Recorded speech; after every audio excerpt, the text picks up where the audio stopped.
గుణపాఠం చెప్పి హిందూ సమాజం ఐక్యతగా ఉంది, హిందూ సమాజం సంఘటితంగా ఉంది అని చెప్పి ఈ హిందూ సమాజాన్ని సంఘటితం చేయడానికి ఒక వేదిక అవసరం అని చెప్పి భాగ్యనగర్ గణేష్ ఉత్సవ సమితి హిందూ విశ్వ హిందూ పరిషత్ భావించింది కాబట్టి ఈ రోజు వేదికలు ఏర్పడేసి మీ అందరినీ ఒక్క దాటిపై తీసుకొచ్చే ప్రయత్నం విశ్వ హిందూ పరిషత్ చేస్తున్నది. ఆ రోజు బాల గంగాధర తిలక్ యొక్క ఆలోచన వాళ్ళ ఆకాంక్ష ఏదైతుందో ఆ రోజు బ్రిటిష్ వాళ్ళని తరిమికొట్టడానికి గణేష్ నవరాత్రి ఉత్సవాలను వేదికగా చేసుకొని వినాయక నిమజ్జనోత్సవం వేదికగా బాల గంగాధర తిలక్ చేసుకుంటూ దాన్ని స్ఫూర్తిగా తీసుకునే ఆనాటి నుంచి ఈనాటి వరకు కూడా విశ్వ హిందూ పరిషత్ ఆ పరంపరను కొనసాగిస్తూ వస్తున్న విషయాన్ని మనం గుర్తుంచుకోవాల్సి వస్తుంది. ఇవాళ కేవలము మన నిర్లక్ష్యం వలనే ఇలా మనకు అన్యాయం జరుగుతుంది. ఇలా పిచ్చమెత్తుకునే పరిస్థితి.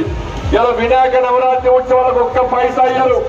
వినాయక పండుగలు హిందువులు పండుగలు చేసుకోవాలనుకుంటే మైక్ పర్మిషన్ కావాలి, ఫైర్ పర్మిషన్ కావాలి, కలెక్టర్ పర్మిషన్ కావాలి, గ్రామ పంచాయతీ పర్మిషన్ కావాలి, కార్పొరేషన్ పర్మిషన్ కావాలి. చౌరస్తాలో పెట్టద్దు, సౌండ్ పెట్టద్దు, పెద్ద విగ్రహాలు పెట్టద్దు, మట్టి విగ్రహాలు పెట్టాలి, వేరే విగ్రహాలు పెట్టద్దు. కాలుష్యం వస్తుంది, పర్యావరణం వస్తుంది. ఇలా వేరే పండుగలు ఎందుకు బాగా చేసుకుంటారో హిందూ సమాజం అడగలేరు. కేవలం హిందూ పండుగలకు ఏం చేయాలి? నిమజ్జనోత్సవ కార్యక్రమానికి ఏర్పాటు చేయాలి. ఇలా కోర్టు తీర్పిచ్చిందని చెప్పి హుసేన్ సాగర్ లో నిమజ్జనం చేయించకుంటే ఇవాళ హిందువులు నిమజ్జనోత్సవాన్ని ఏడేసుకోవాలో ఒక్కసారి పాలకులు చెప్పాలి. మళ్ళా తిరిగి భాగ్యనగర్ గణేష్ ఉత్సవం పోయి ఉద్యమం చేస్తే తప్ప పాలకులు దిగిరాలనే విషయాన్ని ఒక్కసారి హిందూ సమాజం గుర్తుంచుకోవాలి. అలా ఒక్క పైసా కేటాయించాలి మీకు. మన హిందూ చోట ఒక్క పైసా కేటాయించారు. దసరాకు పైసలు రావు, వినాయక చవితికి పైసలు రావు, దేనికి పైసలు రావు, దేనికి ప్రత్యేక బడ్జెట్ ఉండదు. కానీ రంజాన్ కు మాత్రం రంజాన్ కు 3,30,00,000 రూపాయలు రంజాన్ కేటాయించారు. తబ్లిగేట్ జమాతా ఇస్లాం అని చెప్పి దేశ ద్రోహ సంస్థ ఈ దేశంలో హిందువులను రాసి రంపాన పెట్టే తబ్లిగేట్ జమాతా ఇస్లాం సంస్థకు 2,40,00,000 రూపాయలు ఇచ్చారు. కానీ హిందువులందరూ ఏకదాటి మీకు వచ్చి ఘనంగా పండుగలు నిర్వహించుకోండి. గణేష్ నవరాత్రి ఉత్సవాలకు ఒక్క పైసలు అయ్యారు, బోనాల పండుగలకు పైసలు ఇవ్వరు, దేవి ఉత్సవాలకు పైసలు ఇవ్వరు, హనుమాన్ జయంతికి పైసలు ఇవ్వరు, భవానీ ఉత్సవాలకు పైసలు ఇవ్వరు. వాళ్ళ దేనికి పైసలు ఇవ్వకుండా హిందూ సమాజాన్ని ఏ విధంగా నిర్లక్ష్యం చేస్తున్నారో ఒక్కసారి ఆలోచించండి. మేము ఇవ్వడం కూడా ఇతర మతాలకు వ్యతిరేకం కాదు. కానీ హిందూ ధర్మాన్ని ఎందుకు చులకన చేస్తున్నారు? హిందూ సమాజాన్ని ఎందుకు చీల్చే ప్రయత్నం చేస్తున్నారు? హిందూ సమాజం పట్ల ఎందుకు నిర్లక్ష్యం చేస్తున్నారు మాత్రం పక్కా అడగాల్సిన బాధ్యత ఒక హిందూగా ఉంది. కాబట్టి ఈ రోజు గర్వంగా అడుగుతున్నాం ఇవాళ.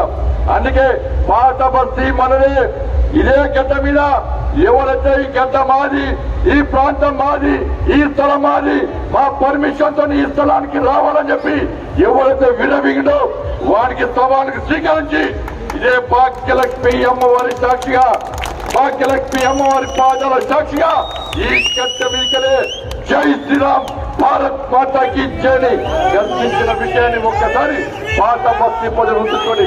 మీకన్నగా విశ్వ హిందూ పరిషత్ ఉంది, మీకన్నగా భారతీయ జనతా పార్టీ ఉంది. అందరూ మీకన్నా ఉన్నారు.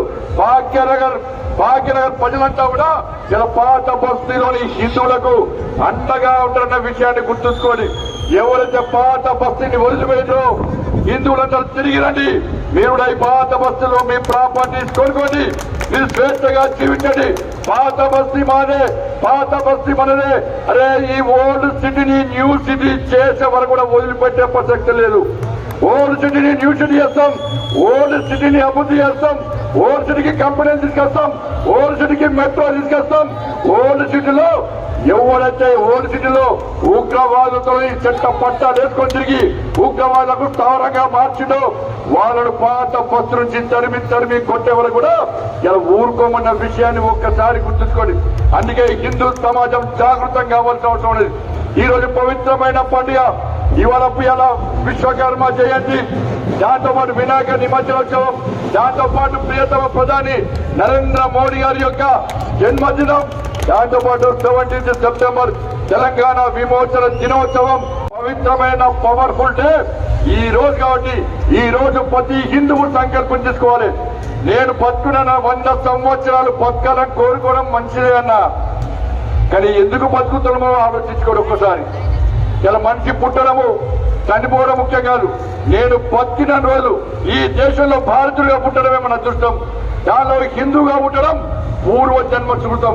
ఆ హిందూగా పుట్టడానికి నేను బతుకున్న రోజులు ఈ హిందూ ధర్మం కోసం ఏం చేసినా, హిందూ ధర్మ రక్షణ కోసం ఏం త్యాగం చేసినా, ఎంత సమయం ఇచ్చి పని చేసినా అని చెప్పి గుండె మీద చేసుకుని ఆలోచించాల్సిన అవసరం ఉంది. అందుకే సమయం ఇవ్వండి. హిందూ ధర్మ రక్షణ కోసం, హిందూ సమాజం కోసం మీరందరూ రోజు గంట సమయం ఇవ్వండి. ఇవాళ ఎట్లా ఈ తెలంగాణ రాష్ట్రంలో రామరాజ్య స్థాపన జరగదో మేము చూస్తాం.